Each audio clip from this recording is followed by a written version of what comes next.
Folklore atau cerita rakyat di Indonesia memiliki ribuan kisah. Dan folklore atau cerita rakyat itu sangat penting. Di dunia mungkin dikenal cerita Romeo and Juliet di Eropa. Di Indonesia ada Ande-Ande Lumut. Mereka mempunyai cerita apapun. Kita punya cerita yang lebih seru dan lebih indah. Bahkan cerita rakyat folklore di Kepulauan Nias yang menceritakan begitu ada gempa langsung naik ke gunung. Setelah ratusan tahun dari mulut ke mulut cerita itu diceritakan. Hal inilah yang menyelamatkan waktu peristiwa tsunami di Aceh. Banyak korban sampai 200.000 warga Aceh. Tapi di Nias tidak terlalu banyak karena mereka sudah tahu cerita dari mulut ke mulut. Itulah folklore. Dan salah satu cerita rakyat yang selalu didengungkan oleh mbah-mbah nenek-nenek saya dulu ketika lagi tidur adalah cerita perintah Sunan Bonang untuk melaksanakan yang namanya sebuah perintah yang namanya api geni, perintah mematikan api. Sunan Bonang tahu budaya api adalah dekat dengan budaya metal, di mana membuat keris, membuat peralatan metal semua menggunakan geni atau api atau dahono. Perintah apati geni adalah perintah mematikan api. Ketika Belanda tahun 1470-an di abad 15 sudah akan menguasai Indonesia, Sunan Bonang tahu apa yang akan terjadi. Mereka pasti bukan akan mengambil sekedar rempah di Indonesia, tapi akan mengambil budaya metal. Dan langsung diperintahkan perintah apati geni tersebut. Dan sejak saat itu sudah 400 tahun lebih budaya metal di Indonesia masuk ke dalam permukaan tanah. Dan salah satu peristiwa yang saat ini selalu didengungkan oleh mbah dan eyang adalah suatu hari nanti perintah tinitah sumuruping geni, perintah menyalakan api akan dilaksanakan segera. Dan ketahuilah para sahabat, kayaknya waktu itu adalah sekarang.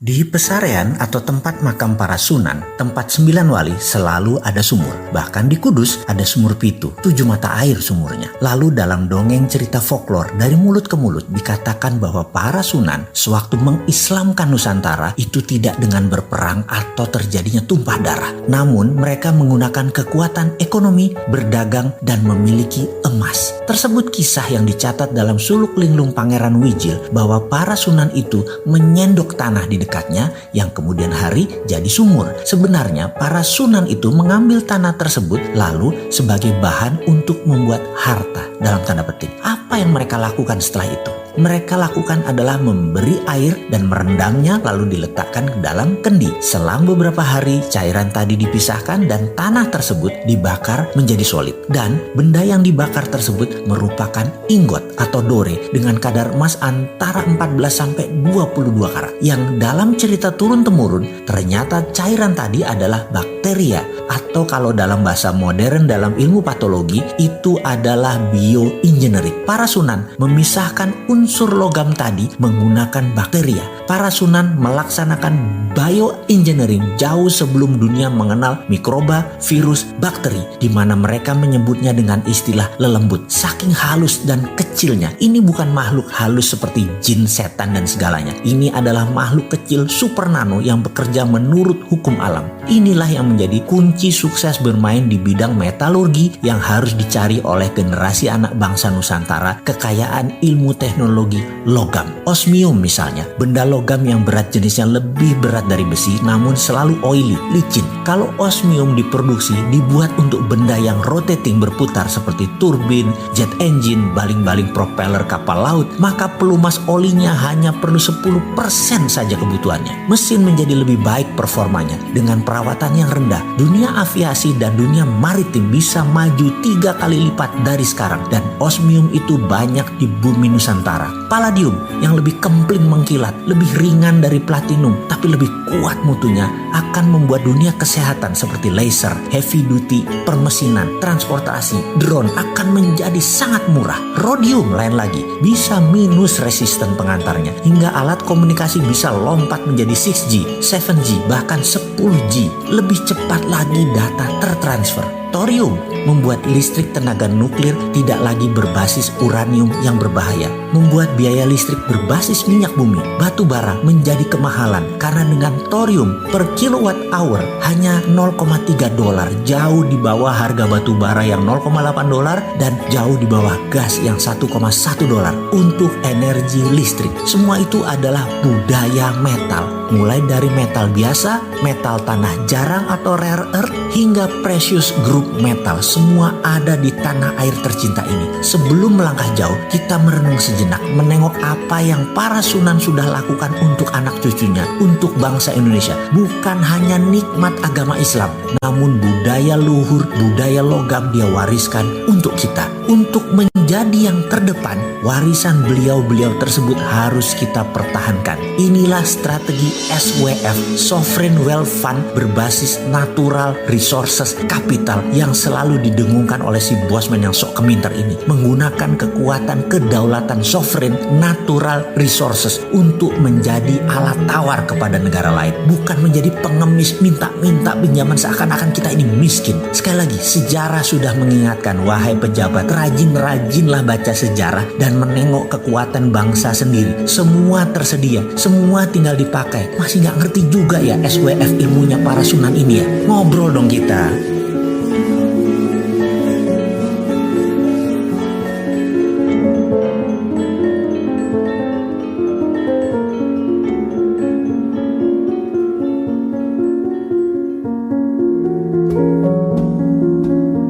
Kita menengok sejarah sebentar. Sebelum Kopernikus menyatakan matahari pusat semesta, maka dunia ini konstanta matematika dan fisikanya tidak pernah stabil. Tidak banyak penemuan yang jenius karena semuanya banyak yang belum pasti. Matematika dan fisika itu ilmu pasti, belum menjadi ilmu pasti saat itu karena konstanta bilangannya tidak stabil. Ketika Kopernikus memberikan pernyataan matahari pusat semesta, dia dipenjara oleh gereja. Namun sahabatnya yang lain, Leonardo da Vinci, terinspirasi. Dia menjadikan nol patokan semesta di matahari dalam setiap perhitungan kalkulasi di dalam karya-karyanya. Membuat dia menemukan aha moment, yaitu semua mendadak menjadi pasti dan fix. Dia saat itu menciptakan lebih dari 6.000 paten karya-karya baru. Karena akhirnya ditemukan patokan tadi, membuat konstantanya konstan atau diam. Dunia menjadi terang, illuminate, karena akhirnya semua ada patok yang diam. Jarak matahari itu menjadi kunci ketika matahari dijadikan patok awalnya dan diam. Sejak saat itu teori gravitasi Newton, Principia of Mathematica tercipta. Satuan jarak, satuan waktu, satuan panas, gravitasi mendadak menjadi terukur. Semua free thinker menjadi bergairah. Dunia teknologi permesinan berkembang dengan cepat sejak saat itu hingga puncaknya adalah revolusi industri di Eropa. Eropa mengalami zaman keemasan manusia kedua sejak zaman keemasan pertama periode Socrates, Plato yang penuh dengan kedamaian dan karya tinggi umat manusia. Di Timur Tengah berbarengan dengan itu juga kemajuan ilmu tadi membawa Islam juga dalam zaman keemasannya karena teknologi dan pendidikan. Revolusi industri Eropa tadi akhirnya melahirkan penjajahan atas negara yang belum berteknologi namun kaya sumber daya alamnya. Atas nama kemakmuran negara industri itulah penjajahan terjadi. Lalu ada sebuah wilayah yang makmur yang menjadi incaran negara teknologi itu di abad pertengahan. Wilayah itu mataharinya tercurah 95% dalam 1 tahun. Sumber airnya banyak dan memiliki pegunungan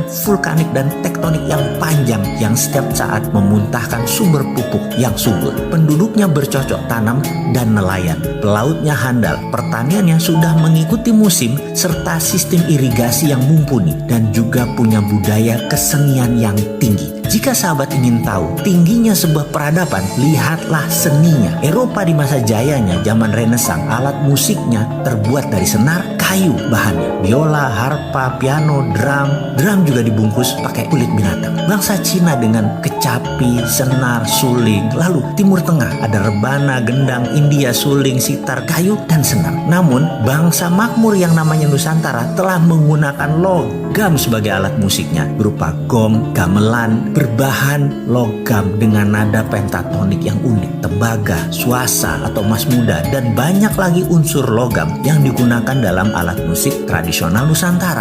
Di Nias, di Kutai, di Jawa, di Sulawesi, semua terdapat jenis alat musik berbasis logam. Budaya ini sudah ada ratusan tahun yang lalu. Budaya logam Nusantara sangat tinggi. Karena itu ketika Sunan Bonang memerintahkan apati geni, perintah mematikan api, budaya logam disimpan rapi. Semua api peleburan dimatikan, ditutup rapat. Sehingga ketika penjajahan datang di muka bumi Nusantara, bukan saja mereka ingin mencari rempah, namun pastinya mereka mencari budaya logam. Data tersebut hilang di telan bumi. Para sunan tahu penjajah tadi sekali lagi bukan mencari rempah, ada yang lebih tinggi dari rempah, yaitu mereka mencari budaya logam.